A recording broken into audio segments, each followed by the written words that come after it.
Hi, നമ്മുടെ മൊബൈലിൽ ചില സെറ്റിംഗ്സുകളുണ്ട്. അത് നമുക്ക് തീരെ ശ്രദ്ധിച്ചിട്ടില്ലെങ്കിൽ നമുക്ക് 8ന്റെ പണി കിട്ടുന്നുള്ള കാര്യം ഉറപ്പാണ്. അങ്ങനെയുള്ള സെറ്റിംഗ്സ് ആണ് ഞാൻ പറയുന്നത്. കൃത്യമായിട്ട് പറഞ്ഞു തരുന്നുണ്ട് അതെങ്ങനെയൊക്കെയാണ് ചെയ്യേണ്ടതെന്നുള്ളത്. ഇത് ചെയ്തു വെച്ച് കഴിഞ്ഞാൽ നമുക്ക് വളരെയധികം സുരക്ഷിതമായിട്ട് നമുക്ക് ഫോൺ ഉപയോഗിക്കാൻ സാധിക്കും. പലരും നമ്മുടെ മൊബൈലിൽ ശ്രദ്ധിക്കാൻ പോകുന്ന ഒരു സെറ്റിംഗ്സ് ആണ് ഞാൻ ഇവിടെ പറയുന്നത്. എല്ലാവരും അത് ശ്രദ്ധിച്ച് കറക്റ്റായിട്ട് ചെയ്തു വെക്കുക. അതിനെ നമ്മൾ സാധാരണ ഗൂഗിൾ ക്രോം ആണ് നമ്മൾ പലപ്പോഴും നമ്മൾ ബ്രൗസ് ചെയ്യാനൊക്കെ ഉപയോഗിക്കുക അല്ലേ. ആ ഗൂഗിൾ ക്രോം ഒന്ന് നിങ്ങൾ ഓപ്പൺ ചെയ്യുക. പക്ഷേ ഗൂഗിൾ ക്രോം എപ്പോഴും അപ് ടു ഡേറ്റ് ആയിക്കോളം നിർബന്ധമില്ല. അപ്പൊ അതുകൊണ്ട് നമ്മൾ എന്താ ചെയ്യേണ്ടത്, ഒന്ന് പ്ലേ സ്റ്റോറിൽ ഒന്ന് കയറിയിട്ട് ഒന്ന് ഗൂഗിൾ ക്രോം ഒന്ന് ടൈപ്പ് ചെയ്ത് കൊടുക്കുക. അടിച്ചു കഴിഞ്ഞാൽ നമുക്ക് ഇവിടെ നിന്ന് സെർച്ച് ഓപ്ഷൻ കൊടുത്തു കഴിഞ്ഞാൽ നമുക്ക് ഓൺ ദി സ്പോട്ടിൽ കാണാൻ പറ്റും നമുക്ക് അപ്ഡേഷൻ ഉണ്ടോ എന്നുള്ളത് അല്ലേ. ഇവിടെ നമുക്ക് അപ്ഡേഷൻ ഉണ്ടോ എന്ന് നോക്കാം. അപ്ഡേഷൻ ഇവിടെ ഉണ്ട്. അപ്പൊ ജസ്റ്റ് ആ അപ്ഡേറ്റിൽ ഒന്ന് ക്ലിക്ക് ചെയ്ത് കഴിഞ്ഞാൽ Google Chrome up to date ആയിട്ട് മാറും.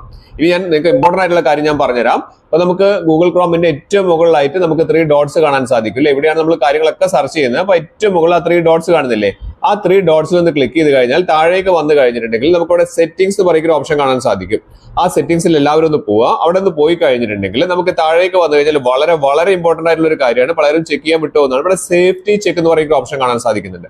നിങ്ങളുടെ മൊബൈൽ ഫോണ് നിങ്ങൾ ഗൂഗിൾ ക്രോം ഉപയോഗിക്കുന്ന സമയത്ത് എല്ലാ പാസ്വേഡുകളും കാര്യങ്ങളും എല്ലാം സേഫ് ആണോ എന്നുള്ളതാണ് ഇവിടെ നമ്മൾ നോക്കുന്നത്. ഇവിടെ എന്റെ ഫോണിൽ ഇവിടെ സേഫ് ആണെന്ന് കാണിക്കുന്നത്. നിങ്ങളുടെ ഫോൺ എടുത്തു നോക്കുക. ഇവിടെ നമുക്ക് ഓപ്ഷൻസ് ഓരോന്ന് കാണിക്കാം. ഇവിടെ കാണിക്കുന്നുണ്ട് Chrome is up to date, അതായത് ക്രോം അപ് ടു ഡേറ്റ് ആണ്. കാരണം എന്താണ്, ഞാനിപ്പം അപ്ഡേറ്റ് ചെയ്തുകൊണ്ടാണ്. നിങ്ങളുടെ അതുപോലെ തന്നെയാണോ നോക്കുക. രണ്ടാമത്തെ ഇവിടെ നമുക്ക് പാസ്വേഡുകൾ കാര്യങ്ങളെല്ലാം കറക്റ്റ് ആണോ എന്നുള്ളതാണ്. അതായത് എന്തെങ്കിലും പാസ്വേഡിൽ എന്തെങ്കിലും മിസ്മാച്ച് കാര്യങ്ങൾ വരിക, അല്ലെങ്കിൽ പാസ്വേഡ് സ്ട്രോങ് അല്ലാത്ത പാസ്വേഡുകളാണോ, ബാക്കിയുള്ളവർക്ക് ഹാക്ക് ചെയ്യാൻ എളുപ്പമുള്ളതാണോ എന്നുള്ളതൊക്കെ നമുക്ക് അവിടെ അറിയാൻ സാധിക്കും.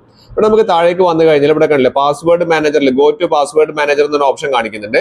അവിടെ നിന്ന് ക്ലിക്ക് ചെയ്ത് കഴിഞ്ഞാൽ നമുക്ക് ഇവിടെ ഒരു ചെക്കിങ്ങിന്റെ ഓപ്ഷൻ ഇവിടെ കാണുന്നുണ്ട്. ഇവിടെ നമുക്ക് 9 അക്കൗണ്ടുകളുടെ പാസ്വേഡുകൾ ഇവിടെ ഉണ്ട്. നിങ്ങളുടെ ഫോണിൽ എത്ര ഉണ്ട് നോക്കുക. അവിടെ നമുക്ക് നോക്കിക്കഴിഞ്ഞാൽ ഇവിടെ നമ്മൾ ഏതെല്ലാം ഫേസ്ബുക്കോ അല്ലെങ്കിൽ ഏതെല്ലാം ആപ്പുകൾ ഉപയോഗിക്കേണ്ട അതിന്റെ പാസ്വേഡുകളൊക്കെ നമുക്ക് ഇവിടെ കാണാൻ സാധിക്കും. വേണമെങ്കിൽ ചേഞ്ച് പാസ്വേഡ് കൊടുത്താൽ നമുക്ക് ഇവിടുന്ന് അത് ചേഞ്ച് ചെയ്യാൻ സാധിക്കും. പക്ഷെ ഇതിലൊന്നും ഒരു പ്രശ്നവും ഇല്ല എന്നുള്ള ടിക്ക് മാർക്ക് കണ്ടാൽ നമുക്ക് മനസ്സിലാവും. നിങ്ങളും അതേപോലെ തന്നെ നിങ്ങളുടെ ഫോണിൽ അങ്ങനെ തന്നെയാണോ നോക്കുക. അതിന് തൊട്ടതായിട്ട് വളരെ ഇമ്പോർട്ടന്റ് ആയിട്ടുള്ള ഒരു ഓപ്ഷൻ ആണ് ഇവിടെ എൻഹാൻസ്ഡ് സേഫ് ബ്രൗസിംഗ് എന്ന് പറയുന്ന ഓപ്ഷൻ. ഇവിടെ എൻ്റെ ടിക്കിലാണ്, നിങ്ങളുടെ ടിക്കിലാണോ എന്നുള്ളത് നോക്കുക.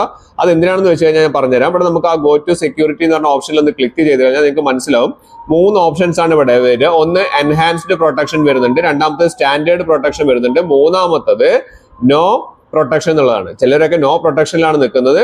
ഒരിക്കലും അങ്ങനെ ചെയ്യരുത്. സേഫ് പ്രൊട്ടക്ഷനിലേക്ക് വരാൻ വേണ്ടി നമ്മൾ എന്ത് ചെയ്യണം, ഏറ്റവും മുകളിലുള്ള എൻഹാൻസ്ഡ് പ്രൊട്ടക്ഷനിലേക്ക് മാറ്റി കൊടുക്കുക. അങ്ങനെയാണെങ്കിൽ ആ ടിക്ക് മാർക്ക് അവിടെ വരും. ചിലത് വേറെയാണ് കിടക്കുന്നെങ്കിൽ നിങ്ങൾ അത് കൊടുത്തു കഴിഞ്ഞാൽ കറക്റ്റ് ആയിട്ട് എന്ത് വരും, എൻഹാൻസ്ഡ് പ്രൊട്ടക്ഷൻ വരും.